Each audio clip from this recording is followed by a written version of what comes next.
ಅಶಾಂತಿಯಿಂದ ಪ್ರಶಾಂತಿಯೆಡೆಗೆ. ಪ್ರತಿಯೊಬ್ಬ ಮನುಷ್ಯನ ಬದುಕಿನ ಪಥದಲ್ಲಿಯೂ ಅಶಾಂತಿಯ ಅನುಭವಗಳು ಅನಿವಾರ್ಯ.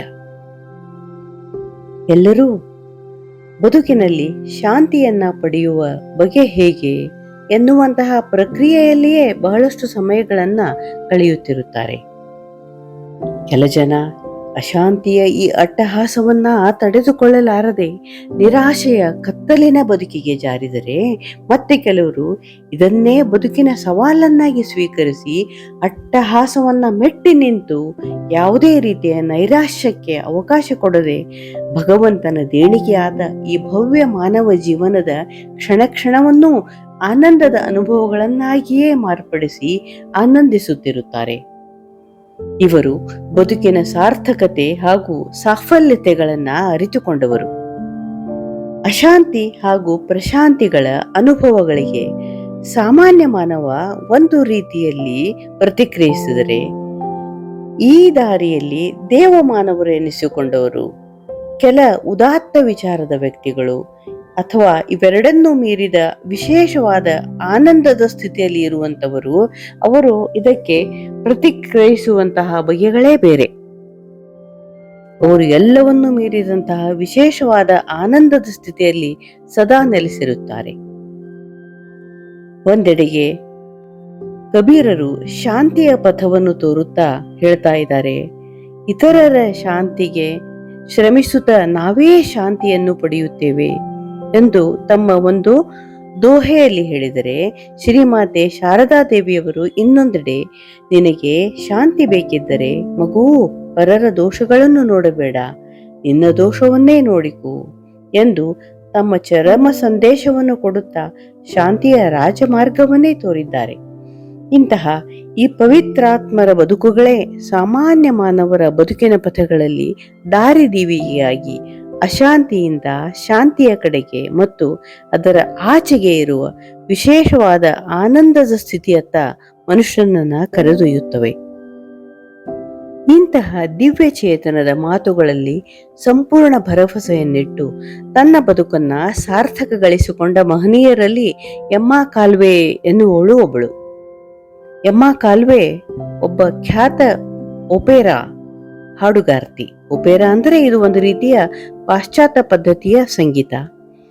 ಆ ದಿನಗಳಲ್ಲಿ ಪಾಶ್ಚಾತ್ಯ ಸಂಗೀತಗಾರರಲ್ಲಿ ಅತ್ಯಂತ ಹೆಚ್ಚಿನ ಕೀರ್ತಿಯನ್ನು ಪಡೆದಿದ್ದ ಎಮ್ಮಾ ಕಾಲ್ವೆ 1894 ಇಸ್ವಿಯಲ್ಲಿ ಸ್ವಾಮಿ ವಿವೇಕಾನಂದರನ್ನ ಕಾಣುವಂತಹ ಒಂದು ಸುಯೋಗವನ್ನು ಪಡೆದಿದ್ದಳು. ಆ ವರ್ಷ ಅವಳಿಗೆ ಬಹಳ ದುಃಖದಾಯಕವಾಗಿತ್ತು. ಒಮ್ಮೆ ಅವಳು ತನ್ನ ಹಾಡಿನ ಕಾರ್ಯಕ್ರಮವನ್ನ ಮುಂದುವರಿಸುತ್ತಿದ್ದಂತೆ ಮೈಯೆಲ್ಲ ಬೆವರಿ ಮೈ ಕಂಪಿಸಲಾರಂಭಿಸಿತು.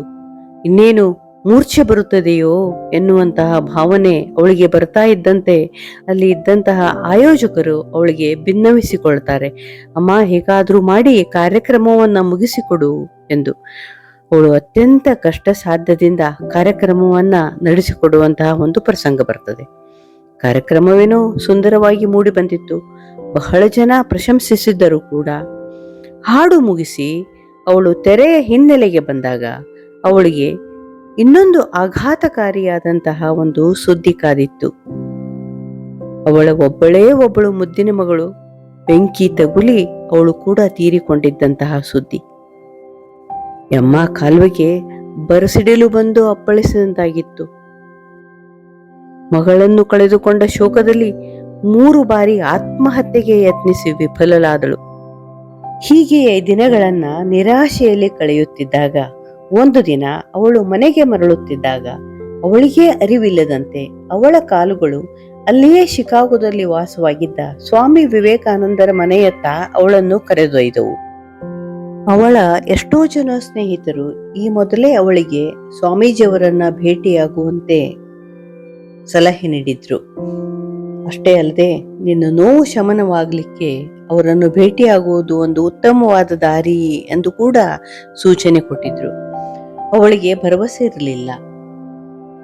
ಬೇರೆ ಯಾವ ಬಗೆಯಲ್ಲಿಯೂ ಶಾಂತಿ ದೊರೆಯದೇ ಇದ್ದಾಗ ಸ್ವಾಮಿ ವಿವೇಕಾನಂದರ ಬಳಿಯಾದರೂ ಹೋಗಿ ಕೊನೆಯ ಪ್ರಯತ್ನ ಮಾಡಿದರೆ ಆಯಿತು ಎಂದು ಎಮ್ಮ ಕಾಲ್ವೆ ಸ್ವಾಮೀಜಿಯವರ ಬಳಿಗೆ ಬಂದ್ಲು.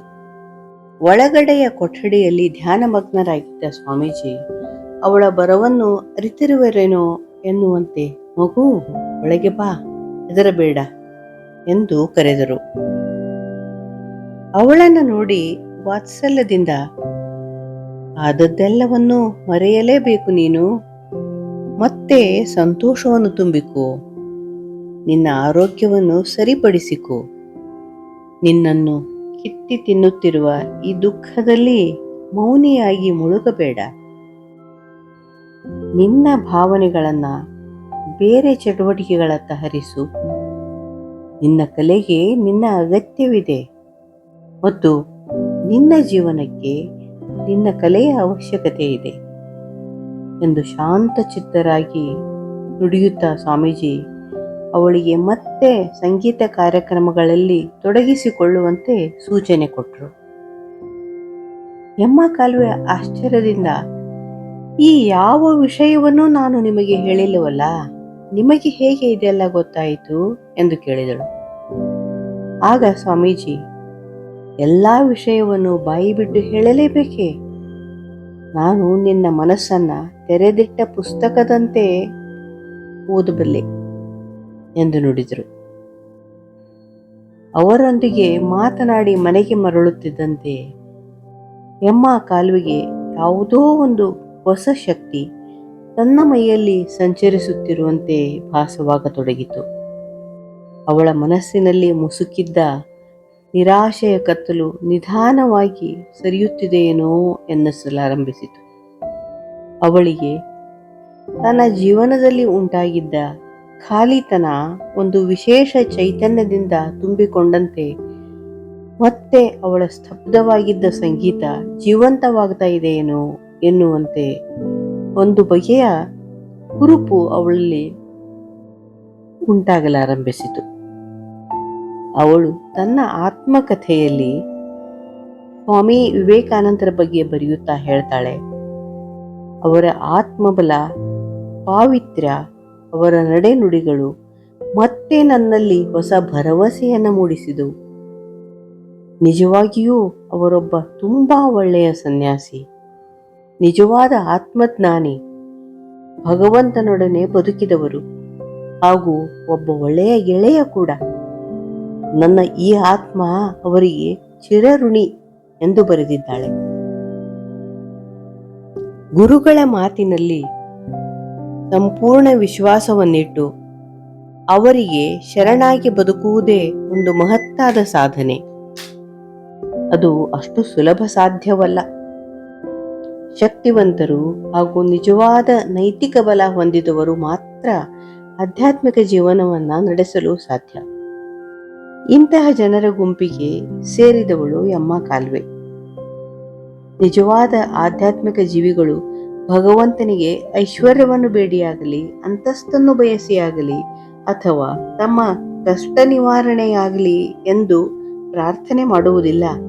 ಕಷ್ಟಗಳನ್ನು ಸಹಿಸುವ ಶಕ್ತಿ ಕೊಡು ಎಂದು ಪ್ರಾರ್ಥಿಸುತ್ತಾರೆ ಅಷ್ಟೇ.